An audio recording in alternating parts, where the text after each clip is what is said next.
안녕하세요. 솔로몬스토어의 신영기 건축사입니다. 오늘은 매일경제신문에 똘똘한 한 채 남기고 다주택자 매물에 지방 빈집이 늘어난다.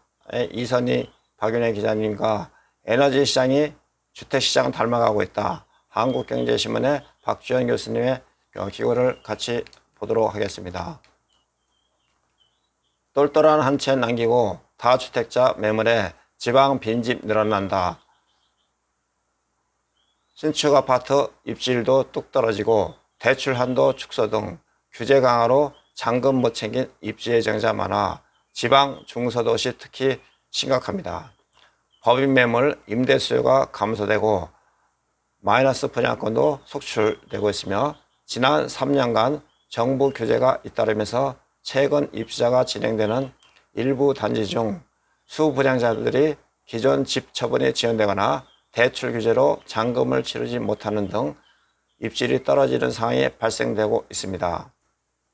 사진은 입주를 시작한 경기도 김포시 대단지 아파트 전경입니다.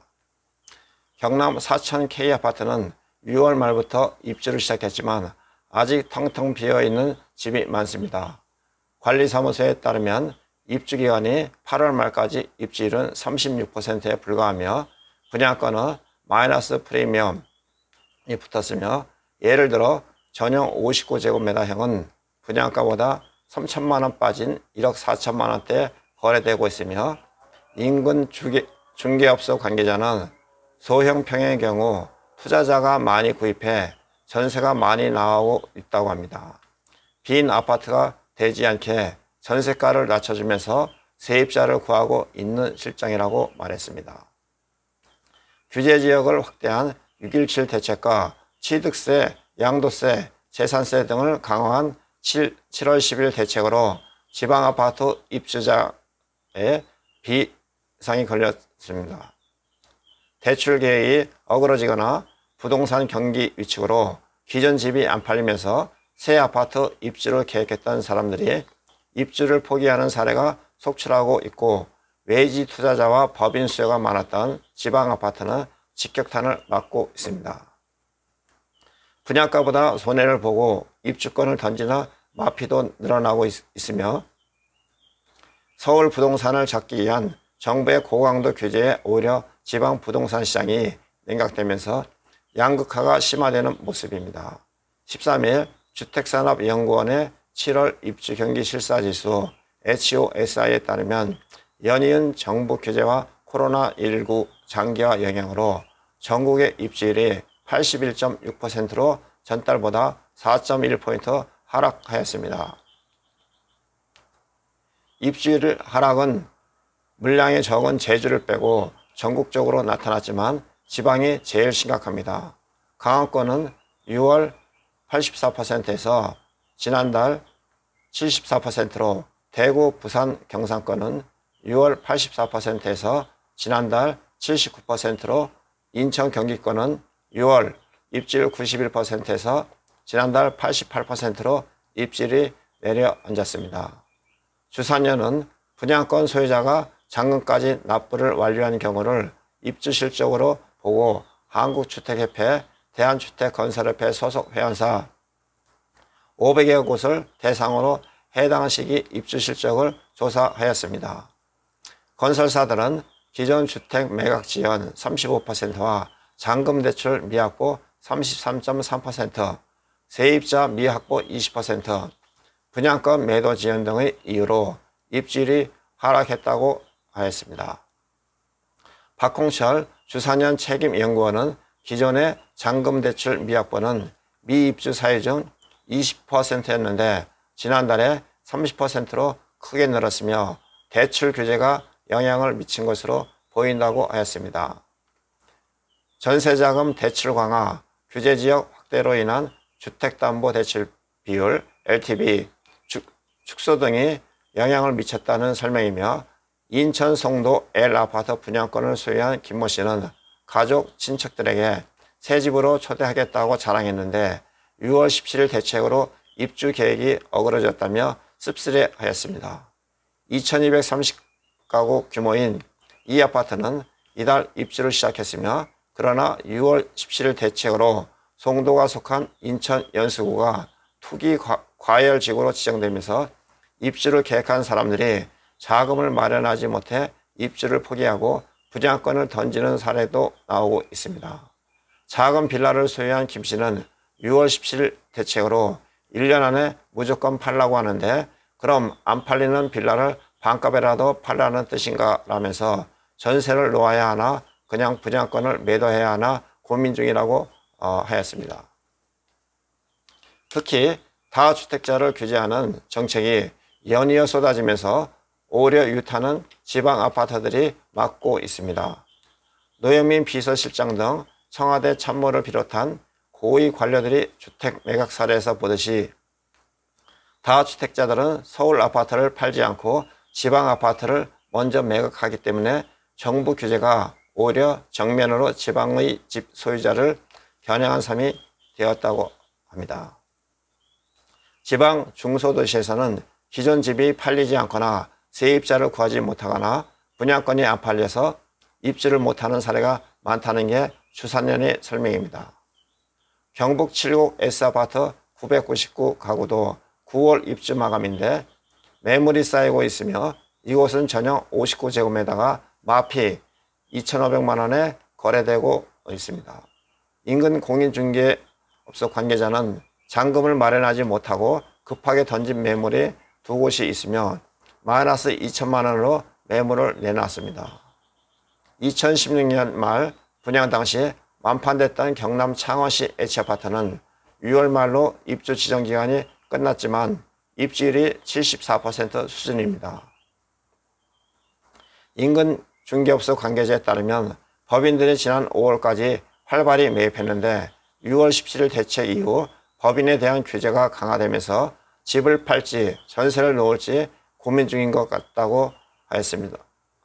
그러다 보니 아직 비어있는 아파트가 꽤 된다고 했으며 충남 당진, 대덕 수청지구 제2아파트도 지난달 입주인데 불 꺼진 곳이 많으며 인근 공인중개업소 관계자는 입주율이 30에서 40%밖에 안 된다고 하였습니다. 이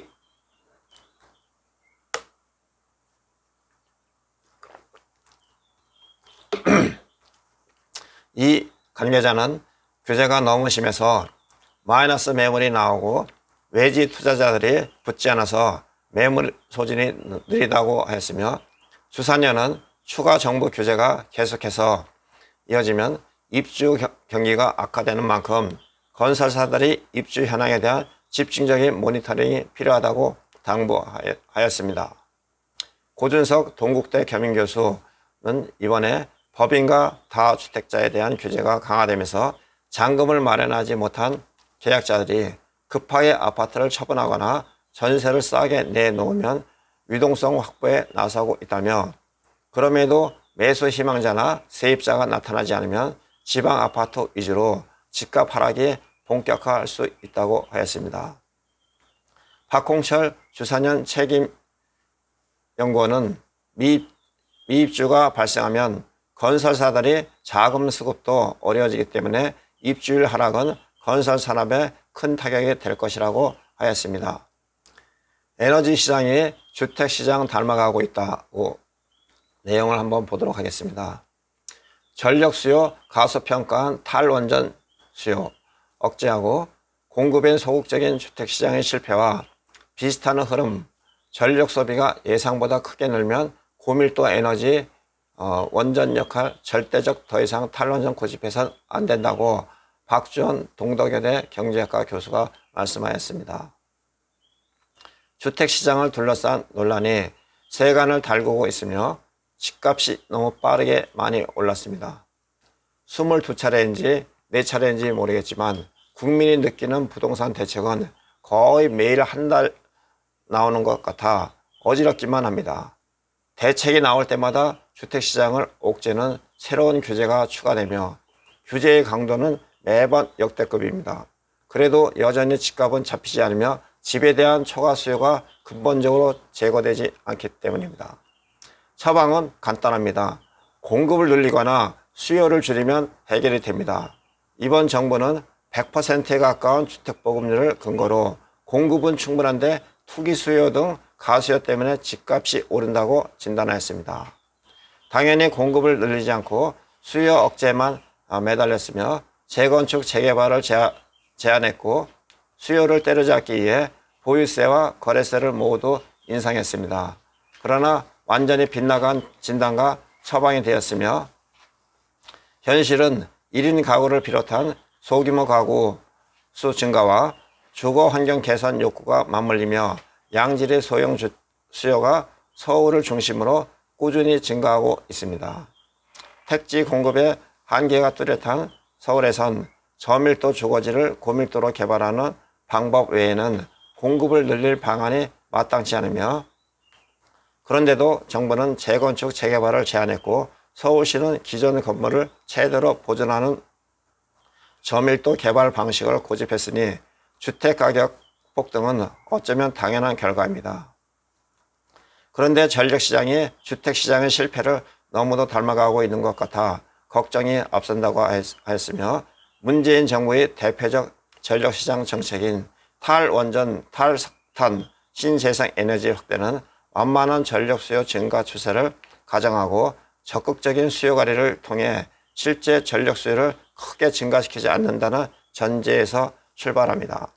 실제로 9차 전력 수급 기본계획 초안에 반영된 2020, 2034 기간 중 전력 수요는 2019년 90.3기가와트에서 2034년 104.2기가와트에 이를 전망인데 이는 연평균 증가율이 1%로 과거 추세에 비해 매우 낮은 수준입니다. 당연히 수요 전망에 기초해 수립됐다고 공급 계획이 발전 설비의 증가에는 소극적입니다. 주택 수요의 증가 전망을 가소평가함과 동시에 수요 억제 정책을 통해 수요 증가를 억누르며 주택 공급에 소극적이었던 주택시장과 너무도 비슷한 흐름이 보이고 있습니다. 더욱이 고밀도 에너지 원전과 석탄 발전의 비중이 46.3%에서 2034년에는 24%로 줄어드는 반면 저밀도 에너지인 태양광, 풍력 등의 전원의 설비 비중이 15%에서 40%까지 늘어나는 전원 구성의 변화는 흡사 주택시장에서 고밀도 개발을 포기하고 저밀도 개발 방식을 고집하는 것과 비슷합니다. 주택 수요 예측 실패가 주택시장의 대란을 초래했듯이 전력 수요 예측 실패는 전력시장 붕괴로 이어질 수 있습니다. 주택시장에서는 초과 수요는 가격 폭등으로 나타나지만 전력시장에서 초과 수요 발생은 블랙아웃으로 이어져 경제 전체를 마비시킬 수 있는 초대형 대란이 나타날 수가 있습니다. 문제는 4차 산업혁명, 전기차, 인건비 상승에 따른 자동화 추세 등 소득 증가에 따른 전력화 추세 등 전력 수요가 예상과 달리 급증할 수 있는 요인은 너무도 많다는 데 있습니다. 전력 수요가 예상에서 크게 증가하면 날씨에 따라 들쑥날쑥한 뿐만 아니라 설치 면적도 엄청나게 필요한 저밀도 에너지, 태양광, 풍력만으로 충당하기는 어렵습니다. 마치 서울에 증가하는 주택 수요를 그린벨트를 풀어 저층 임시주택을 마구 짓는 난개발로 해결하려는 것과 같습니다. 도심에 사시는 사시사철 언제든 안락한 거주가 가능한 초고층 현대식 아파트 공급이 필요하듯이 전력 공급에도 제한된 부지에 날씨에 상관없이 언제든 생산이 가능한 원전과 같은 고밀도 에너지 역할이 여전히 필요합니다. 지역에 따라 고층 아파트와 저층 주택을 적절히 섞어 공급해야 하듯이 전원 계획도 다양한 에너지를 적절히 섞는 일이지 특정 에너지를 밀어내는 것이어서는 아니 됩니다. 기후변화와 대응을 위해 화석에너지 비중은 낮추고 신재생 에너지 비중을 획기적으로 높이지만 원전을 비롯한 기존의 에너지원은 어느 것 하나도 완전히 포기하지 않겠다는 입장을 분명히 밝히고 있는 일본의 예에도 주목해야 합니다. 주택정책의 실패를 반면교사 삼아 50층 아파트를 허용하는 고밀도 개발로 선회하는 것처럼 탈원전 정책을 고집해서는 안 된다고 합니다. 이상으로 똘똘한 한 채 남기고 다주택자 매물에 지방 빈집이 늘어난다. 에너지 시장이 주택시장 닮아가고 있다에 대해서 말씀드렸습니다. 아직 구독 신청하지 않으신 분은 구독 신청해 주시고 본 내용이 좋다고 생각되시면 좋아요 눌러주시면 감사하겠습니다. 솔로몬 스토어 010-3003-3190 다음카페 야구건축사사무소와 솔로몬 건설 분쟁 연구소 카카오톡 플러스 트위터 페이스북에서 본 내용을 공유하도록 하겠습니다. 감사합니다. 다음에 좀 더 나은 내용으로 찾아뵙겠습니다.